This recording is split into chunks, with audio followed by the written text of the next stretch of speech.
ጭራሽ የመጨረሻው ዘግናኙን ቃል እንደነገራችሁ ከፈለጋችሁ ነብዩን ሰለላሁ ዐለይሂ ወሰለም መታዘዝ በአላህ ላይ ማሻረክ ነው ያለው። በግልጽ ቋንቋ ሙሽሪክ ናቸው አሉ። እንዴት ስንላቸው የኛዎቹም ነገ ሲያድጉ እዛ መድረሳቸው አይቀርም። አላህ ያሳካላቸው። ስለዚህ ሐዲሱን አንቀበልም ካሉ ቁርአኑን እንዴት ተቀበሉ ታዲያ? እኛ ሐዲስን በመቀበላችን በሰላም እንሄዳለን። እናንተ ሐዲሱን ኢንካር ካረጋችሁት ምን ልታረጉት ነው? ቁርአኑን የማይመልሱትማ ብዙ ጥያቄ እኮ የነሱ ቁርአን ብቻ ነው እስልምና ብሎ መስበክ ጀመረ። መጨረሻ ላይ እኔ ነብይ ነኝ አለ። ራሱ ነብይ ነኝ ብሎ አወጀ። በራሱ መስጊድ ላይ ገደሉት ነው ማለት ነው። ሰላት እኮ አሁን የለም እያሉን እኮ ነው። ቁርአን ላይ ስንት ከመቶ በላይ ተጠቅሷል አይደል? አዎ ተጠቅሷል። ሰላት ማለት ግን ሐረክይ ማለት አይደለም። ይሄ መቆም ዶክተር ማህሙድ ሻህሩር እኮ መጨረሻ ላይ ሲናገር ኸምርና ዚና ራሱ ሐላል ነው ያለው። ቁርአን ላይ ሐራም የሚል የለም ነው ያለው። የሀገር ቤቱ ገና ስላቆጠቆጠ ነው ይሄ ያልወጣው እንጂ እነማን ናቸው የመሯቸው ከየት ነው የሚያገኙት የሚለው የታወቀ ነው። ለመጀመሪያ ጊዜ በቁርአን ላይ ሱና የሚባል በሽታን አምጥቶ የጨመረብን ኢማም ሻፊ የሚባል ነው ይላሉ። አላህ ይጠብቀን ከእንደዚህ አይነት ነገር።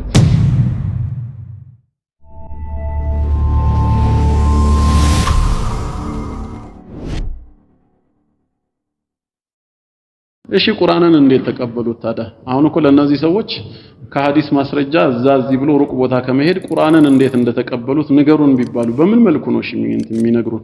ምክንያቱም ቁርአን ከላይ መጽሐፍ ሆኖ አልወረደም፣ የታወቀ ነው። ቃል ሆኖ ነው አይደል የመጣው? ማን ይዞ መጣ ስንላቸው እነዚህን ሰዎች ጅብሪል አለይሂ ሰላም ይሉናል። ጥሩ ለማን ሰጠ ስንላቸውም ለነቢያችን ሰለላሁ ዐለይሂ ወሰለም ይላሉ። እስከዚህ ድረስ አብረን ሄደናል ነው። ነቢያችን እስከ ጅብሪል በቃል ደረጃ የተቀበሉትን ቁርአን ምን አደረጉት እኮ ነው አሁን ጥያቄው። ጻፉት እንዳይባል እሳቸው ማንበብም መጻፍም እንደማይችሉ ማስረጃዎች አለን። አይ ለሰሃባዎቻቸው አሰምተው ሰሃባዊ ጻፉ ከተባለ ቁርአኑ በማን በኩል ነው ወደኛ የደረሰው? በእነዚህ በጻፉ ሰሃባዎች። ማን የቱን ሱራ እንደጻፈው የቱን አየት አን ከሚል ነው የመጣው ማለት ነው። ስለዚህ ሐዲሱን አንቀበልም ካሉ ቁርአኑን እንዴት ተቀበሉ ታዲያ? ሐዲሱም የመጣበት መንገድ ቁርአኑም የመጣበት መንገድ በእነሱ ነው። ለየት የሚያደርገው ቁርአኑ ሙተዋቲር መሆኑ ነው። ስለዚህ እንዴት አድርገው ነው የሚሆኑት? ብዙ ጥያቄ ሊነሳባቸው እኮ ራሱ ይችላል። ሁለተኛ ደግሞ ቁርአኑን ብቻ እንቀበላለን ካሉ እሺ የኢሳን ጉዳይ ምን ያደርጉታል? ይሄ እኮ ይከብዳቸዋል ሁሌም።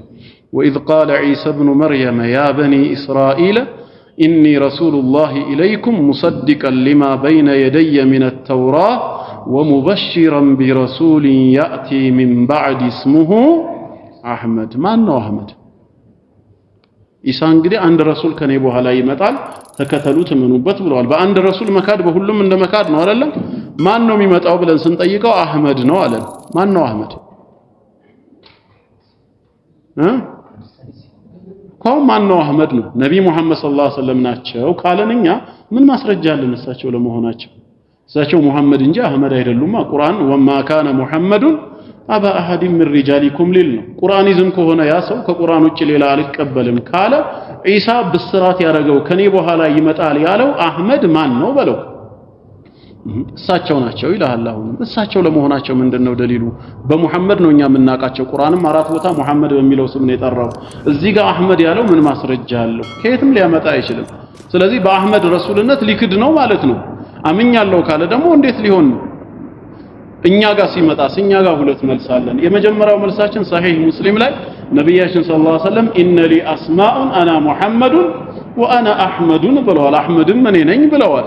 ከዚህ ተነስተን መረጋጋት እንችላለን እኮ። ጥሩ እሳቸው አህመድ ናቸው። ኢሳ የተናገረው ግን ሌላ አህመድ ቢሆንስ ብሎ ደግሞ ቢጠምብህስ? እዛኔ ደግሞ አሁንም መልሳለን በኢሳና በእሳቸው መሃል لانه ليس نبي بيني وبينه ነብይ የለም ብለዋል በሁለቱ መሃል። ስለዚህ በሁለቱ መሃል ከሌለ ሚን ባዕድ ያለው የግድ ማንን ይሆናል? ረሱላህ ሰለላሁ ዐለይሂ ወሰለም ይሆናል። እኛ ሐዲስን በመቀበላችን በሰላም እንሄዳለን። እናንተ ሐዲሱን ኢንካር ካረጋችሁት ምን ልታረጉት ነው? ቁርአኑን የማይመልሱትማ ብዙ ጥያቄ እኮ ይነሳል። ግን ምንድነው ጉዳዩ ሲባል እኛ ሀገር እኮ የተጀመረ ጉዳይ አይደለም። ይሄ የውጭ ተልእኮ ያለው ከ200 ዓመት በፊት ክርስትናን ከአውሮፓ ምድር ለማጥፋት ኢንላይትመንት ሙቭመንት በሚል ጀምረው ተሳክቶላቸዋል። ከ70% በላይ ከሆነ አውሮፓ ላይ እኮ ይሄ ክርስቲያን የነበረው በስም ኤቲስት እኮ ነው በአሁን ሰዓት የለም። በፈጣሪ መኖርም አያምንም። ያን እንቅስቃሴ ወደ አረቡ ዓለምና ወደ እስልምናው አመጡት። ሲጀመር ህንድ ሀገር ነው የጀመረው። ምናልባት አስፈላጊ ከሆነ መረጃዎችን ሰብስቤ ተዘጋጅቼበት እንደ ደርስ ሰጣቸዋለሁ። በነ ሰይድ አህመድ ኻን ህንድ ሀገር ተጀመረ። ከዛ ወደ አረቡ ዓለም ሲመጣ ግብጽ ላይ እነ ዶክተር ተውፊቅ ሰዲቂ ጀመሩት። ከዛ በኋላ ነው እኮ አሁን እነ ማህሙድ አቡረያ ከተቀበሉት በኋላ በአሁን ሰዓት መንፈሳዊ መሪ የሚባለው አህመድ ሱብሂ መንሱር ነው። እነሱ ጉዳዩን እያስፋፉት መጡ። አሜሪካ ላይ ደግሞ ረሻድ ኸሊፋ ተቀበለው ይሄንን ጉዳይ። ረሻድ ኸሊፋ ማለት እንግዲህ የባሃውላ እምነት ተከታይ ነው፣ ሃይማኖቱ ሌላ ነው። ነገር ግን ይሄንን ተቀበለና ቁርአን ብቻ ነው እስልምና ብሎ መስበክ ጀመረ። መጨረሻ ላይ እኔ ነብይ ነኝ አለ። ራሱ ነብይ ነኝ ብለው አወጀ። በራሱ መስጊድ ላይ ገደሉት እዛው ማለት ነው። ረሻድ ኸሊፋ የተባለው ማህሙድ ሻህሩር ከዛ በኋላ ይሄንን ጉዳይ አሉ ብዙዎቹ ብቻ አላኩልሃል እና የትም የማያስኬዳቸው ብዙ መፈናፈኛ የሚያጣቸው አሉ። አንዳንድ ጊዜ ያንን ማንጠቅስበት ምንድነው ሶሻል ሚዲያ ኸይረኛውም ሸረኛውም የሚሳተፍበት ነው። ያንን መረጃ ጠላት ካፊሩ ደግሞ ወስዶ በሌላ መልክ ቀይሮ ሌላው ሰው ጋር ሊከራከርበት ይችላል በሚል እንጂ ለነሱ መልስ አቅቶ አይደለም። አሁን አንዳንድ ወንድሞች አሉ ያው መልስ መስጠት የጀመሩ በጽሁፍም በቪዲዮ ጉዳዩ እየሰፋ ከሄደ ግን ሁላችንም መሳተፋችን አይቀርም። አላኩልሃል ግን ለኛ ቁርአን ብቻ ሳይሆን ሐዲስንም ጭምር እንቀበላለን። ከምን ተነስተን ከተባለ ብዙ ማረጋገጫዎች አሉን። ከነዚህ መካከል አንዱ አጢዑላህ ወአጢዑ ረሱል ተብለናል። ይሄ አየት እኛን ይመለከታል ወይስ አይመለከትም ነው ባጭሩ ምን ጠይቃቸው። አዎ ይመለከታል ካሉ አጢዑላህ አላህን ታዘዙ ተብለናል። እንዴት ነው የምንታዘዘው? አላህን መታዘዝ እንዴት? ቀጥታ ወህይ አይመጣልን፣ ቃሉን አያሰማን። ቃሉን ያወረደውን ቁርአንን በመስማት ነው አይደል? ወአጢዑ ረሱል እሺ መልእክተኛውን ታዘዙ አለለኛ። የታሉ መልእክተኛው? በአካል ከኛ ጋር የሉም። እንዴት ነው የምንታዘዘው? እሺ መልእክተኛው ወደ ቁርአን ተመለሱ። ምን ማለት ነው? ይሄማ ከሆነ አጢዑላህ ወአጢዑላህ ነው ትርጉሙ። ወአጢዑ ረሱል ከተባለ የግድ ሙጥለቅ ጣዓ ሊኖራቸው ይገባል ልንታዘዝ። ቁል ኢን ኩንቱም ቱሂቡነ አላህ ፈተቢዑኒ እኔን ተከተሉኝ በላቸው አለ። እንዴት እንከተላቸው? እሺ መልእክተኛው ብዙ ማስረጃ መጥቀስ ይቻላል። ቂብላ መጀመሪያ የት ነበረ? ከካዕባ በፊት መስጂድ አልአቅሳ ነው አይደል? ሰየቁሉ السفهاء من الناس ما ولاهم عن قبلتهم التي كانوا عليها ይላል። መጀመሪያ ከነበሩባት ቂብላ ወደ ካዕባ ምን አዞራቸው በማለት ቂሎች በተቃውሞ ይጠይቃሉ አለ። አሃ ከካዕባ በፊት ሌላ ቂብላ ነበረ ነው አይደል? አዎ እነዚህን ቁርአኒዝም ነን የሚሉትን ልንጠይቃቸው ነው። ያ ቂብላ የቱ ነው አልናቸው። አልአቅሳ አሉ። ማን ነበር ያዘዘን ወደዛ ዞረን እንድንሰግድ? አላህ ካሉ እሺ ቁርአኑ ላይ ያሳዩን። የቱ ጋር ነው ያዘዘን? ወደ ካዕባስ ፈወሊ ወጅሃከ ሸጥረ المسجد الحرام وحيث ما كنتم ብሎ እኛንም ጨምሮ አዘዘን። ወደ ቤተል መቅደስ ይሰገድ ከነበረ ማን ያዘዛቸው? እሳቸውና ሰሃቦችን ቅድሚያ ወደ ቤተል መቅደስ አላህ ነው ሲሉ ያምጡት። የለም ሐዲስ ላይ ነው ያለው። አላህ ደግሞ ምን አለ? ያን ሐዲስ ላይ ያለውን የራሱ ትእዛዝ አድርጎት وما جعلنا القبلة التي كنت عليها إلا لنعلم ብሎ አየቱ ይቀጥላል ማለት ነው። ያ መጀመሪያ የነበርክባትን ጊዜያዊ ቂብላ ቋሚ ቂብላ እኮ አላደረኳትም። መጀመሪያውኑ አንተን እሺ ብሎ የሚከተልህን ሰው ወደ ክህደት ከሚመለሰው ሰው በተግባር አበጥሬ ላሳያችሁ ብፈልግ እንጂ አለ ጌታ አላህ። ያንን ቂብላ ጊዜያዊ ማድረጉን ነግሮናል። ግን እሱ እንዳደረገው በቀጥታ ሰሪህ በሆነ የሚናገር የቁርአን አንቀጽ የለም፣ ሐዲስ ላይ ነው ያለው። ይሄ ማለት መልእክተኛው ያዘዙት ሁሉ ማን ያዘዘው ነው? አላህ ያዘዘው ነው። መን ዩጢዕ الرسول فقد اطاع الله እሳቸውን መታዘዝ አላህን መታዘዝ ነው። ለምን ታዘዙ ብሎ ስላዘዘን። ግን አሁን ምንድነው የሚፈለገው? ፊትና በሰዎች መሃል መቀስቀስ። እንደዚሁ ደግሞ ምንድነው ትልቁ የመጨረሻ ግቡ እኮ በሐዲስ እኮ አይበቃም ነገር ቁርአኑንም ኢንካር ወደ ማድረግ እኮ ይመጣል። በተለይ ኻተሙን ነብይን ተዘጋጅተውበታል። እሳቸው የመጨረሻ ነብይ አይደሉም እኮ ነው የሚሉት እነ ዶክተር ማህሙድ ሻህሩር ሌሎችም። ኻተም ማለት እጅ ላይ የሚታሰር ኻቲም ቀለበት የለም የነቢያቶች ሁሉ ጌጥ አይነታ ናቸው ለማለት እንጂ የመጨረሻ መደምደሚያ አይደሉም ነው። ለምንድነው የተፈለገው? ነብይ ነኝ ብሎ ለሚነሳ ሰው ሁሉ በር መክፈቻ እንዲሆን ነው። ይሄው ለዚህ ነው ረሻድ ኸሊፋ መጨረሻ ነብይ ነኝ ያለው። እንዲህ አይነት ነገር ሀገራችን እንዳይመጣ ብዙ ጊዜ ደግሞ ይሄንን የሚያቀነቅኑ ሰዎች መጨረሻ ነብይ ነን እኮ ነው የሚሉት ሁሉ። እንዴት ትላላችሁ? ቁርአን እንዲህ ብሎ አይደለም ወይ ሲባሉ አይ ኻተም ማለት بمعنى الخاتم ይሄ እጅ ላይ የሚታሰር ቀለበት የነቢያት ጌጥ ማለት እንጂ መደምደም አይደለም። ሐዲስ ላይ ከመጡ ግን በሩን የሚዘጋ ብዙ ሐዲስ አለ ላ ነብይ ባዕዲ የመሳሰሉ። ስለዚህ ቅድሚያ ሐዲሱ ላይ ዘመቻ ከፈቱበት። ከዛ ነገ ቁርአኑም ላይ ዘመቻ ይከፍታሉ። ተፍሲሩን እንደፈለጉ ያጣመሙታል። ሰላት እኮ አሁን የለም እያሉን እኮ ነው። ቁርአን ላይ ስንት ከመቶ በላይ ተጠቅሶ አይደል? አዎ ተጠቅሷል። ሰላት ማለት ግን ሐረከይ ማለት አይደለም። ይሄ መቆም ማጎንበስ ስጁድ አይደለም። ሰላት ማለት بمعنى الصله ዝምድና ከአላህ ጋር ጥሩ ግንኙነት መቀጠል ማለት ነው። በውስጥ ጥሩ ስትሆን ክፉ መተውን ስታቆም ሰላት ላይ ነህ ማለት ነው። ይሄ ነው ቁርአን ላይ የተጠቀሰው እንጂ ቁም አጎንበስ ስጁድ ውረድ የሚል የለም። ይሄ ነው የተጀመረው ከዛስ ሌሎችም ይመጣሉ ጂሃድም እንደዚሁ ምን ማለት ነው ሲባል ታዊል አደረጉት ዶክተር ማህሙድ ሻህሩር እኮ መጨረሻ ላይ ሲናገር ኸምርና ዚና ራሱ ሐላል ነው ያለው ቁርአን ላይ ሐራም የሚል የለም ነው ያለው እንዴ ላ ተቀረቡ ዚና እኮ ላ ተቀረቡ ነው ያለው ሐራም ነው ያለው የቱ ጋር ነው ሁለተኛ ደግሞ ዚና የሚባለው አደባባይ ሲወጣ ነው በድብቅ ሲሆን አይሆንም ኸምርስ የትም ቦታ ቁርአን ላይ ሐራም ነው የሚል የለም إنما الخمر والميسر والأنصاب والأزلام رجس من عمل الشيطان فاجتنبوه ያለው ራቁት ብሎ መከረን እንጂ حرام ነው አላለም የታለ حرام የሚል حرام የሆኑት 18 ነገሮች ብቻ ናቸው انما حرم عليكم ምትለዋን ይጠቅሱና ማለት ነው 18 እሱም እኮ ማለት ይላሉ ከዛ ደግሞ حرام ማለት አሁንም ውግዝና ከልክል ማለት ሳይሆን ድንበር ማለት ነው እንዴት በቃ በቁርአን እንደፈለጉ እንዲጫወቱ ነው የሚፈልጉት ለዚህ እኮ ነው ተፍሲር አያስፈልገውም ቁርአን ይላሉ የነብዩ ተፍሲር ወይም የሰሃባ ተፍሲር በየዘመኑ የመጡ የተፍሲር ሊቃውንቶች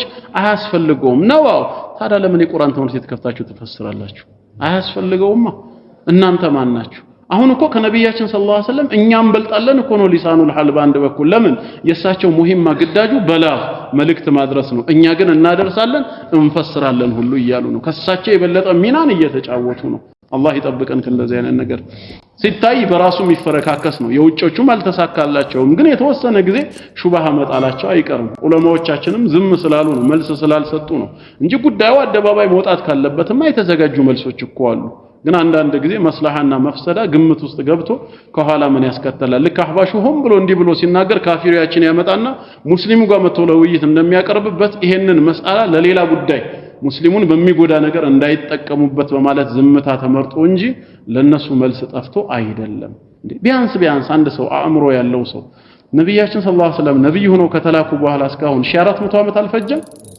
በ1400 ዓመት ውስጥ እስልምና ማለት ቁርአን እንጂ ሌላ አይደለም የሚል እስቲ አንድ አርአያ ማን አላችሁ ቢባሉ ማን ይጠቅሳሉ ይሄ ማለት 1400 ዓመት ሙሉ ሙስሊሙ ጥመት ውስጥ ነበር ነው ጭራሽ የመጨረሻው ዘግናኙን ቃል እንደነገራችሁ ከፈለጋችሁ ነብዩን ሰለላሁ ዐለይሂ ወሰለም መታዘዝ በአላህ ላይ ማሻረክ ነው ያሉት በግልጽ ቋንቋ ሙሽሪክ ናቸው አሉ እንዴት ስንላቸው መታዘዝ ለአላህ ብቻ ነው ስለዚህ እሳቸውን ከቁርአን ውጪ በሐዲሳቸው እንታዘዛለን ካላችሁ ከአላህ ጋር ምን አረጋችሁ በመታዘዝ አስተካከላችሁ ሙሽሪክ ሆናችኋል እኮ ነው የሚባለው ገና እንድናለን እሳቸውን የታዘዘ ጀነት ይገባል አይደለም እንደውም ሙሽሪኮች ናችሁ መታዘዝ ለአላህ ነው ምንድነው የእሳቸው ሚና አድርስ ተብለዋል ቁርአኑን ማድረስ ነው አለቀ በቃ እምንታዘዘው አላህን እንጂ እሳቸውን አይደለም ተመልከቱ የት እንደደረሱ ያገር ቤቱ ገና ስላቆጠቆጠ ነው ይሄ ያልወጣው እንጂ እነማን ናቸው የመሯቸው ከየት ነው የሚያገኙት ሚለው የታወቀ ነው የውጪዎቹን ዩቲዩብ ላይ ከፍተን ስናያቸው እኮ እዚህ ደረጃ ደርሰዋል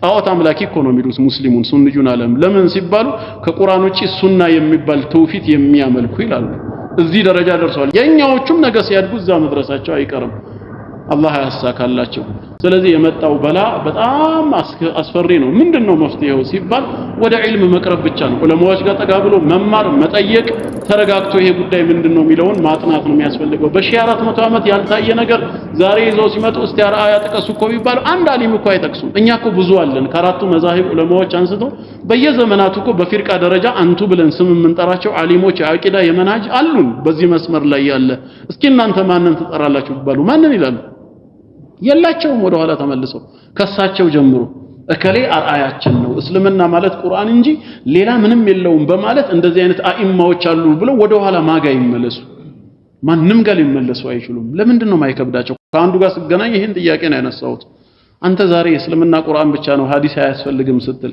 እውነት በዚህ የቀደመ ዓሊም ማን አለ አልኩት ጣት የሚቀሰርበት ማን ነው እኛ ግን ከሺህ በላይ አለ ኢማሙ ሻፊዒ ብንል ጭራሽ አሁን በሳቸው ላይ ነው 24 ሰዓት እርግማኑ ያለው የቁርአን ይዘሞች ለመጀመሪያ ጊዜ በቁርአን ላይ ሱና የሚባል በሽታን አምጥቶ የጨመረብን ኢማም ሻፊዒ የሚባል ነው ይላሉ ሱብሃንአላህ እኛ አኢማዎች አሉ ምን ጠቅሳቸው ሱናን የህይወት መመሪያቸው ያረጉ እናንተ ግን እስልምና ቁርአን ብቻ ነው የምትሉት ማን አላችሁ ቢባሉ ኸዋሪጅን እንጂ ማንንም አይጠቅሱም ኸዋሪጅ ደግሞ ጠማማ ፊርቃ መሆኑ የታወቀ ስለሆነ ደፍረው ወደ እነሱ አይጠቁሙም ና ይሄ ፊትና አስፈሪ ነው ግን ኢንሻአላህ ወንድሞች መልስ መስጠት ጀምረዋል ያን መልስ መከታተልና ከዛ በኋላ እነሱን ትቶ ወደ ራሳችን መመለስ ነው አትስገዱ ይሏቸዋል ማን አዘዛችሁ አትጾሙ ጭራሽ ደግሞ አሉን አሁን ለምን ቁርአን ላይ ጾም ታዙ አይደለም ወይ ጾም ማለት ምንድነው አንተ ልጅ አፊህ ጾም ሲባል አፊህ ቆጠብ ነው አይደል በቃ ከመጥፎ ነገር ተቆጠቡ ተመልከቱ እስልምናን ያለ ተግባር ራቁት ማስቀረት ነው የተፈለገው እንደ ምዕራቡ ዓለም ከዛ እንደፈለገ ይገዛናል ሰው ደግሞ አንዳንዱ ስሜቱ ደካማ የሆነ ሰው እንዲህ ከሆነማ ይመቸኛል የሚል ሰው አለ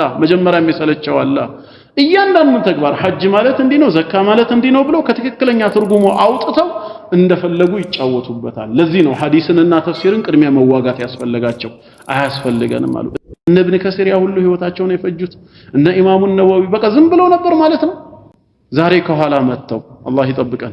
ሰላም አለይኩም